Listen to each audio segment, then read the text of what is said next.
Welcome back. The 34 Red Sea Max update. Should have done it a long time ago. Everything's doing good for the most part. A few weeks ago started getting a bloom of some hair algae.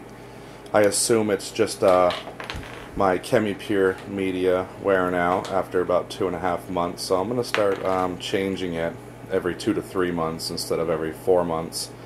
Because last time I changed it, I noticed the little bit of hair algae that we did have just disappeared.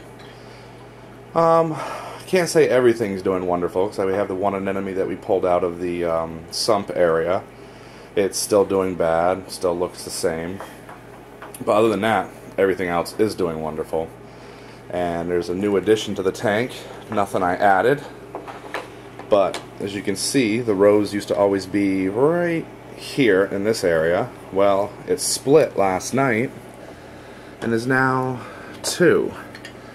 I'll zoom right in here. If you're looking at the anemone and you see the mouth right there in the center, it's kind of being covered. But if you're looking at the round part, picture it as a clock. If you look around 4:30-ish, you can see where it's teared a little still, healing up pretty good. So now I have 2 rose bubble tip anemones in this tank as well, which is only the second time I've ever seen an anemone split. Wife is happy about it. Now she has another one. So now there's 1, 2, 3, 4, 5, 6, 7 anemones in this 34-gallon Red Sea Max. You know, other than that, I guess I can't complain. I don't like the hair algae at all. Ooh, the LEDs. You know, this is just my opinion. I have a set of, I bought 2 sets of the Panorama LEDs that I had on the 14-gallon tank. I tore that tank down recently, and I put the LEDs in here. I guess I wasn't reading all that good because they have to be mounted about 6 inches above the water line. Water doesn't hit them, but as you can see, 2 of the LEDs are already blown.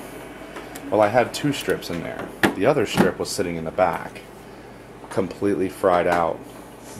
I'm assuming because of the water.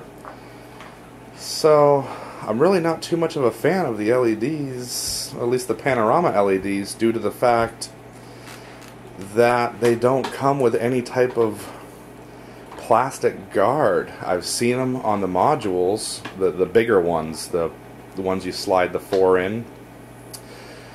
But, you know, the only way I guess I can go LED with this tank using this hood would be to rip out the old lights, put the LEDs in there. But I have not, you know, I'm not convinced on the LEDs, I guess. I've seen different people on YouTube doing it. It works for them.